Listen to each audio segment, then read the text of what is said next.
लोकसभा चंगमारी पाइमन यागुलो तब panchayat चंगमारी no तेवे जोकालैतंगु BJP लुकुरने हामजाक मुंबाइनो केंद्र व बीजेपी हाफंग आचुका हासने काइने आचुक थाइबोनो बीजेपी बोदल कपलाई अंखा तब पंचायत चंगमारी व कपलाई अंगनानि बागै जोकालैतंगु बीजेपी बोदल जुलाई तालने पहिला हातिवनो पंचायत नि चंगमारी अंगनाइ स्रांसलो फति साब्रु मण्डलने लवाइजि मुंबाइ दैबल आमसेबे काइसा पान्दा संसाजाका आसले पान्दाउ मानजाका हासने मलमाता हामक्राइ तांबे देखनि मन्त्री सुदांशु दास साब्रु विधानसभा केन्द्रनि कचाम एमएलए शंकर खबुई कुबने आदं संरब आसने पांदाव कगनारगनान थांगै मन्त्री सुदांशु दास साका कम्युनिस्ट रक थंग्रां हाफरो तंगो ते कांग्रेस थानाय 139 बिसि रमैनो थंग्रां हाफरो तंगो फियाबा कम्युनिस्ट रक सुदु काइसा हास्तेव सिमिनो पावर तंगो ते कांग्रेस रक अंका काइथाम हास्तेव भारतीय जनता पार्टी हिंसानि हाफरनो पयतो खलाया बीजेपी बदल लुकुरनि बदल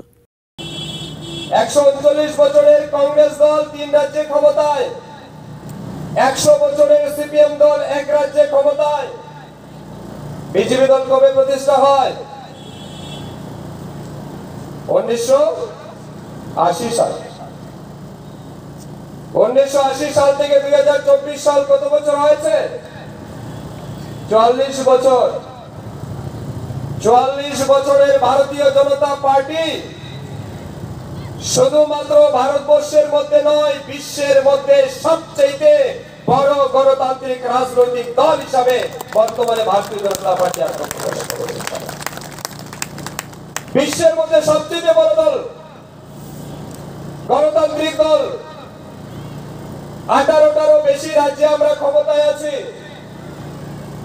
পার্লামেন্টে এই বছর আমাদের সংখ্যাগরিষ্ঠ জওহরলাল নেহরুর পরে প্রথম কোন ব্যক্তি যিনি তিনবার ভারতবর্ষের ইতিহাসে প্রধানমন্ত্রী হয়েছেন তার নাম নরেন্দ্র মোদী জি সাহেব এটার কারণ কি জানেন ভারতীয় জনতা পার্টির এই সমৃদ্ধতার কারণ কি জানেন কারণ ভারতীয় জনতা পার্টি পঞ্চনিষ্ঠা নীতির উপর দাঁড়িয়ে কাজ করে ভারতীয় জনতা পার্টি হিংসাত্মকমূলক রাজনীতি করে না ভারতীয় জনতা পার্টি খুনের রাজনীতি করে না विधानसभा लोकसभा हाई फाइने पंचायत चंगमारी वो बीजेपी बदल कबांगमा बुथ माने कपलाई अंगनाइ खनै खा खलाइका मन्त्री सुदांशु दास ब्युरो रिपोर्ट कखरां।